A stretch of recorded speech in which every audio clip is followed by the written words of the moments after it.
आजको यो विरोध सभाका सभापतित्व गरिरहनुभएका नेपाली कांग्रेस काठमाडौँ जिल्लाका आदरणीय सभापति सतीश बानियाजी, आजका प्रमुख अतिथि नेपाल जनताका भरोसाका केन्द्र, नेपालको लोकतान्त्रिक आन्दोलनका एउटा बलियो खम्बा आदरणीय वरिष्ठ नेता रामचन्द्र दाइ, त्यसमा उपस्थित केन्द्रीय सदस्यज्यूहरू, माननीयज्यूहरू र आदरणीय, आज नेपाली कांग्रेसले के भन्ला, अब नेपाली कांग्रेसले के गर्ला, त्यसका बारेमा मन मस्तिष्कबाट आफूलाई तयार पार्दै आउनुभएका मेरा आदरणीय नेपाली कांग्रेसका मित्रहरू र आम नागरिक साथीहरू र विशेष गरेर हाम्रो भनाइलाई, हाम्रो विचारलाई सम्पूर्ण नागरिकमा पुर्याउन हामीलाई सहयोग समर्थन गर्ने आदरणीय पत्रकार मित्रहरू जसले ठुलो भूमिका निभाउनु भएको छ लोकतान्त्रिक आन्दोलनमा र अहिले पनि निभाइरहनु भएको छ, म सबैलाई सर्वप्रथम त हार्दिक नमन गर्न चाहन्छु। आज नेपाली कांग्रेस यो कार्यक्रम किन गर्नुपर्यो, किन आन्दोलनको घोषणा गर्नुपर्यो? हामीले भनेका थियौँ नेपाली कांग्रेस 5 वर्ष प्रतिपक्षमा बस्न तयार छ, शासन राम्रोसँग सञ्चालन गर्नुस्, नागरिकको जीवन स्तर उठाउनुस्, नागरिकलाई सुविधा दिनुस्, नागरिकको जीवनमा सकारात्मक परिवर्तन लिएर आउनुस्। किनभने यो देशको प्रत्येक क्रान्तिको नेतृत्व गर्ने कांग्रेसले लोकतन्त्र स्थापना कांग्रेसकै कारणले भएको। एमाले, माओवादी, अहिलेका नेकपा कांग्रेससँग सहकार्य गर्नका लागि कांग्रेसले भनेको एजेन्डा लोकतन्त्रमा सहमत हुँदै, कांग्रेसले भनेको एजेन्डा आम नागरिकको स्वतन्त्रताको संरक्षण गर्ने कुरामा सहमत हुँदै कांग्रेसले लोकतान्त्रिक समाजवादी बाटो जुन अपनाएको थियो आफ्नो स्थापना कालदेखि, त्यो आफ्नो स्थापना कालदेखिको त्यो बाटोमा हामी पनि सँगै हिँड्छौँ भन्ने प्रतिबद्धताका कारणले हामीले नेकपा एमाले र तत्कालीन वामपन्थी र माओवादीसँग सहकारी गरेका र अहिले पनि हामीले भन्यौं जनताले तपाईलाई मत दिए, चलाउनु, शासन चलाउनुस्, तर लोकतान्त्रिक प्रणालीमाथि प्रश्न चिन्ह उभ्याउने ठाउँ नबनाउनुस्, जनतालाई व्यवस्था गर्ने काम नगर्नुस्, जनताको अधिकारलाई कुण्ठित गर्ने काम नगर्नुस्, हामीले भनेकै। तर आज यहाँ ड्यासमा उपस्थित हुनुहुन्छ, यो देशको एउटा लोकतन्त्रका लागि आफ्नो जीवनको लामो समय जेल जीवन यापन गर्नुभएका, आफ्नो जीवनको जोखिम लिएर निरन्तर रूपमा आफ्नो युवा अवस्थादेखि हिँड्नुभएका, आफ्नो गृहनगर, आफ्नो विकास प्रेमी जनताले आउनु सुनेर बोलाएर जानुभएका नेपाली कांग्रेसका वरिष्ठ नेतामाथि प्रशासन, सरकार अनि मण्डलीय प्रवृत्ति, जसलाई केपी ओलीजीले अरिङ्गाल भन्नुभएको छ, अरिङ्गाल मिलेर आक्रमण गर्ने, यो देशमा लोकतन्त्र स्थापना गरेका नेपाली कांग्रेसका कोही पनि कार्यकर्तामाथि यदि हात हाल्छन् भने, कोही पनि कार्यकर्तामाथि यदि अन्याय हुन्छ भने नेपाली कांग्रेस चुप लाएर बस्न सक्दैन। नेपाली कांग्रेसलाई कम नआक्नुस्, नेपाली कांग्रेस नबोलेसम्म बोल्दैन, जुन दिन बोल्छ यो देशमा प्रमाणित गरेर देखाएको छ, आदि लिएर आएको छ, अब हामी आदि लिएर आउँछौँ, यो आन्दोलनलाई निरन्तर रूपमा अगाडि लान्छौँ। आज हामी किन सडकमा आउनु पर्यो भने सरकार लोकतान्त्रिक प्रणाली मान्दैन, सरकार भ्रष्टाचारमा लिप्त छ। यदि अहिले पनि कांग्रेस चुप लागेर बस्यो भने केपी ओली अब मत्त हात्तीका रूपमा विनाशकारी देशको विनाश गर्नका लागि अग्रसर हुनेछ। यो बेला देशलाई बर्बाद हुनबाट रोक्न आवश्यक छ। आज तपाईहरूलाई थाहा छ, आज सरकार त पूर्ण असफल भएको छ, नेकपा पूर्ण असफल छ। उसका सिद्धान्त आदर्श भनेका पैसा कमाउने, उसका सिद्धान्त आदर्श भनेका भोलि पैसाबाट चुनावमा जित्ने, आज आफ्ना कार्यकर्तालाई पोस्ने, त्यस बाहेक केही पनि छैन। मलाई भनिदिनुस्, यो सरकारले आज जनता महामारीबाट सन्तासमा छ, यो सरकारले औषधि किन्दा भ्रष्टाचार गर्छ। यो सरकारले ओम्नी ग्रुपलाई दिएको छ, उपकरण किन्दाखेरि भ्रष्टाचार गर्छ। त्यति मात्र होइन, आदरणीय जनता, आदरणीय जनसमुदाय, प्रश्न गर्नुहोस्, कुनै पनि सरकारी अस्पताल आजसम्म 50,000 र 1 लाख तिरा भनेर कुनै सरकारले सूचना प्रकाशित गरेको थिएन। यो जनताप्रति व्यवस्था गर्दै सरकार भन्छ पीसीआर टेस्टको लागि तपाईँ आफै पैसा दिनुहोस्। संसारका सबै देशले पीसीआर टेस्ट जनताका गराएका छन्। सबै देशहरूले पीसीआर टेस्ट मात्र गराएको होइन। आज तपाईँले यदि जानुभयो भने हस्पिटलमा, सरकारी अस्पतालमा 2000 लिन्छ, प्राइभेट हस्पिटलमा 2000 लिन्छ। सरकारको भवन, जनताले तिरेको करबाट बनेको भवन, जनताले तिरेको करबाट तिरेको कर्मचारी, अनि त्यहाँ र त्यो प्राइभेटमा बराबर हुने।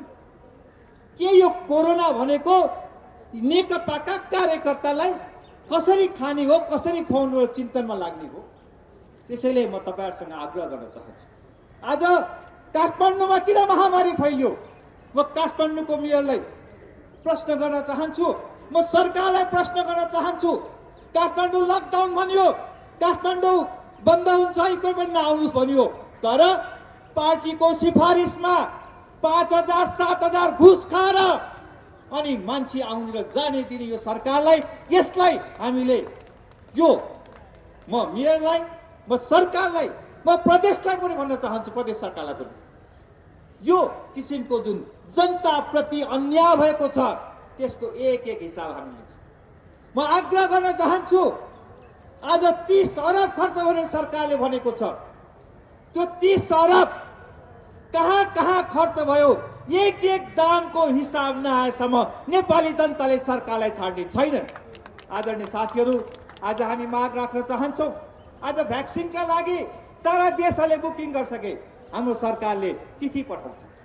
सीमा विवाद मिलाउन सक्दैन, सीमा आफ्नो सुरक्षा गर्न सक्दैन यो सरकार, सन्तुलित परराष्ट्र नीति अपनाउन सक्दैन यो सरकार। यो सरकारको के काम गर्छ यो सरकार? आज प्रत्येक ठाउँमा तपाईँ जानुभयो भने घुस नदिकन केही काम हुन्छ। सरकार, मलाई सम्झना छ, सरकारले 100 दिनको उपलब्धिका रूपमा सुन काण्डका लागि हामीले आयोग बनायो भने जब सुन काण्डका नाइके समातिन थाले, प्रधानमन्त्रीबाट आयोग नै खाले। आज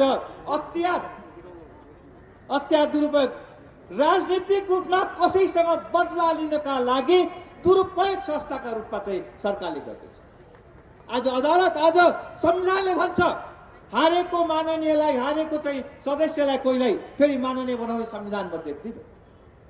मैले अघि पनि राजनजीले भने संसदलाई एक किसिमले बन्द गरेर राखिएको छ। लोकतन्त्र समाप्त पार्न थालेको छ यो सरकारले। नेपाली जनताको 70 वर्षको लामो बलिदानबाट प्राप्त गरेको यो लोकतन्त्र हामी बचाउँछौँ। यो बचाउनका लागि अहिले हामी यो सडकमा उत्रेका छौँ। यो सडकमा उत्रिने काम हामी निरन्तर रूपमा गर्छौँ। आज पारदर्शी, आज सुशासनका विषयहरू सरकारका लागि कुनै देशको कहानी। आज सर्वसत्तावाद, तपाईहरुलाई थाहा छ, नेकपाकै एउटा कार्यकर्ताको हत्या भयो जो यो सरकारको पक्षमा थिएन, अर्को पक्षको थियो। आफ्नो गुट, त्यो हत्या भएको व्यक्तिको सुनवाई गर्ने, रिपोर्ट लिने कामसम्म यो सरकारले गर्न दिएन। कहाँ छ? हामी त कानुनको शासनका लागि लडेर आएका हौँ, कानुनको शासन स्थापित गर्नका लागि आएका हौँ। अघि भन्नु, आज 6 वटा प्रदेशमा जहाँ नेकपाको सरकार छ, संविधानमा सभामुख र उपसभामुख भिन्दै पार्टीका हुनुपर्छ भनेको छ, तर एउटै पार्टीका सभामुख र उपसभामुखलाई सरकारले संविधानका खिलाफमा। र म तपाईहरुलाई आग्रह गर्न चाहन्छु, विशेष गरेर आदरणीय काठमाडौँका आदरणीय जनसमुदायलाई आग्रह गर्न चाहन्छु। गणेश मानजीले भन्नुहुन्थ्यो कि काठमाडौँका जनता जागिसकेपछि कसैले त्यसलाई ठेक्न सक्दैन। म आज आग्रह गर्न चाहन्छु, राणाका बेलामा 2005 सालतिर पनि 2 जना काठमाडौँका जनताले पाम्पलेट लेखेर सडकमा बिहान 3 बजे छर्थ्यो र कसै न कसैले पढिदियो भनेर सन्तुष्टि लिन्थ्यो। त्यो क्रान्तिकारी 46 को आन्दोलनमा तपाईहरु प्रत्येक घरबाट आउनुभयो र लोकतन्त्रको स्थापना गर्यो। 62-63 को आन्दोलनमा तपाईहरुको त्यत्रो ठुलो सहयोग। म आज फेरि तपाईहरुसँग आग्रह गर्न चाहन्छु, यो सरकारका विरुद्धमा यो सरकारलाई ठिक ठाउँमा लगाउनका लागि लोकतान्त्रिक व्यवस्थालाई हामीले संरक्षणका लागि यहाँ प्रतिगमनका कुरा पनि आएका छन्, यहाँ विभिन्न मुद्दाहरू उठेका छन्। म आग्रह गर्न चाहन्छु, यो देशमा अब लोकतान्त्रिक व्यवस्थाबाट यो देश अगाडि बढ्छ, लोकतान्त्रिक समाजवादी मार्गबाट अगाडि बढ्छ, यो देश पछाडि फर्किन सक्दैन।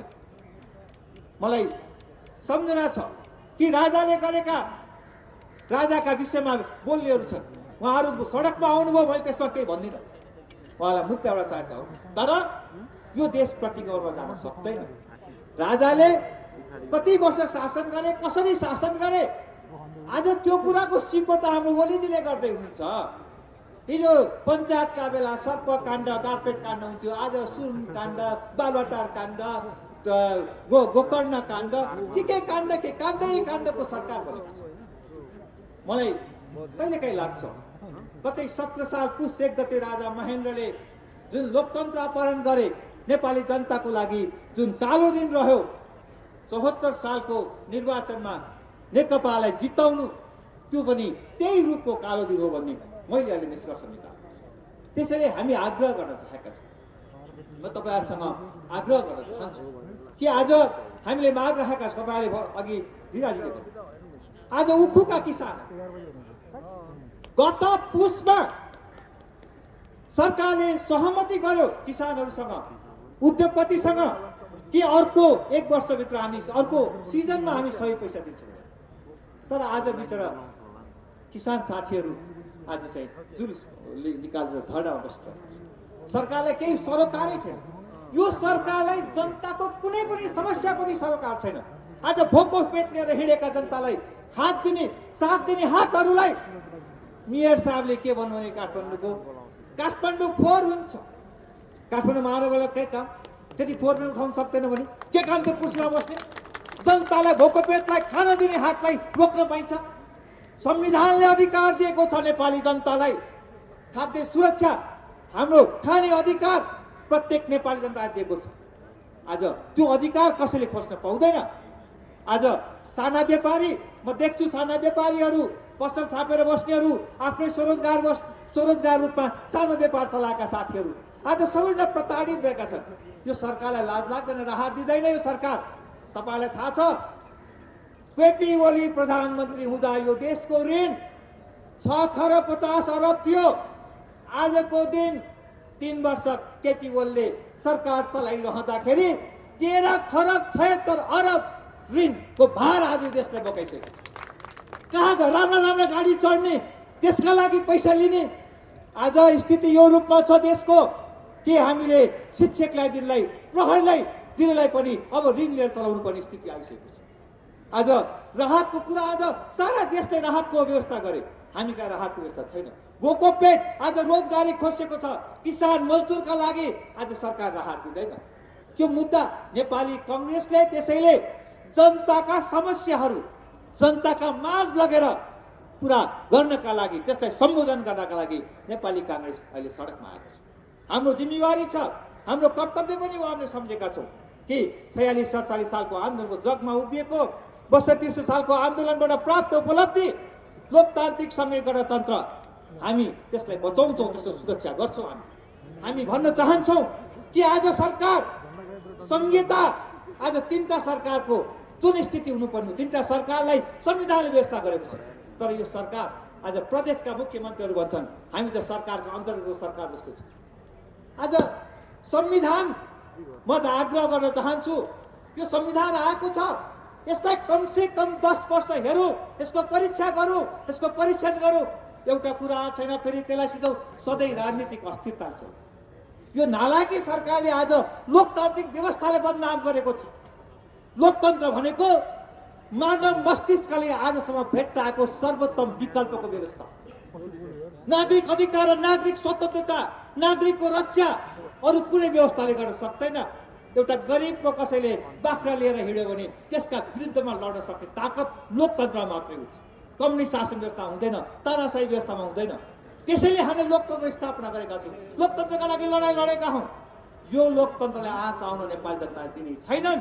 कुनै हालतमा पनि लोकतन्त्रमाथि लोकतन्त्रको आवरण ओढेर सर्वसत्तावादतिर जाने जुन केपी ओलीले प्रयास गरेका छन्, नेकपाले प्रयास गरेको छ, म चेत दिन गराउन चाहन्छु कि यदि लोकतान्त्रिक व्यवस्था, लोकतान्त्रिक प्रणाली र संविधानका खिलाफमा नेकपा या सरकार जान्छ भने जो खिलाफमा जान्छ त्यो समाप्त भएर जान्छ भन्ने कुरा पनि म आग्रह गर्न चाहन्छु। म आदरणीय आम जनसमुदाय पार्टीका साथीहरूलाई आग्रह गर्न चाहन्छु, नेपाली कांग्रेसले यो लडाईँ निरन्तर रूपमा अब लड्नुपर्छ। कांग्रेस भनेको जहाँ अन्याय हुन्छ त्यसका बिचमा लड्न सक्ने ताकत हो, त्यही हो कांग्रेसको तत्त्व। कहीँ अन्याय भएको छ, कहीँ भ्रष्टाचार भएको छ, कहीँ अत्याचार भएको छ, बोल्न सकेन भने के कांग्रेस? कांग्रेसको क्यारेक्टरिस्टिक त्यो होइन। जनताका लागि कफन बाँधेर म जनताका लागि लड्छु भनेर प्रतिबद्ध जनाउने कांग्रेस हो। त्यसै त राणासँग लड्न सक्यो। कांग्रेसदेखि मार्थे, कांग्रेसदेखि जेलमा थाम्थे, तर कांग्रेस मरेन, कांग्रेस सिम्दो रह्यो। आज पनि कांग्रेसको त्यो चरित्र आज कांग्रेसका साथीले आम जनसमुदायले देखाउनु पर्छ भन्ने मलाई लाग्छ। त्यसैले जबसम्म आन्दोलनका उपलब्धिको रक्षा हुँदैन, संविधानको रक्षाको निश्चिन्ता हुँदैन, जबसम्म लोकतान्त्रिक प्रक्रिया प्रणालीको निश्चिन्ता हुँदैन, जबसम्म भ्रष्टाचारीमाथि कारबाही भएको हुँदैन, भ्रष्टाचार भइरहेको छ, तबसम्म कांग्रेस लागेर बस्न मिल्दैन। म तपाईँहरूसँग आग्रह गर्न चाहन्छु, त्यो बेलासम्म कांग्रेसले आफ्नो आन्दोलन निरन्तर रूपमा लाग्नुपर्छ। अहिले कोरोनाको महामारीमा परेका जनतालाई राहत दिने काम, अहिले यो बेलामा जनताको निःशुल्क उपचार गर्ने काम, त्यसको पनि म आग्रह गर्न चाहन्छु। त्यसका लागि पनि कांग्रेसले अगाडि बढ्नुपर्छ। जो भोको पेट छ उसको भोको पेट नरहने व्यवस्था, त्यो निश्चिन्ता दिने काम नेपाली कांग्रेसले गर्न सक्नुपर्छ। जसलाई राहतको आवश्यक छ त्यो राहत दिने काम नेपाली कांग्रेसले गर्नुपर्छ। किसानको लागि मल छैन, मल नपाएका बेलामा कांग्रेस किन चुप लागेर बस्ने? कांग्रेसकै आशा हो, कांग्रेसकै भरोसा हो। कांग्रेसलाई फेरि एउटा विश्वास र भरोसाको केन्द्र बनाऊ। कांग्रेसले त्यो आन्दोलन, म आदरणीय आम जनसमुदायलाई कांग्रेसका साथै आग्रह गर्न चाहन्छु, यो आन्दोलनको निरन्तरताका लागि आग्रह गर्दै म आदरणीय वरिष्ठ नेतामाथि जुन किसिमको कार्य भयो, म फेरि पनि चेतना गर्न चाहन्छु। यस्तो व्यक्तित्वलाई जुन किसिमले चाहिँ जे गरियो त्यो भनेको लोकतन्त्रको खिलाफमा, त्यो भनेको नेकपा सरकारले परीक्षण गर्न खोज्छ। हामीले लोकतन्त्रका नेतालाई काहीँ छोयौँ, केही गर्यो भने के होला त? कांग्रेस चुप लागेर बस्दैन। जय नेपाल। समाजको आवाज.com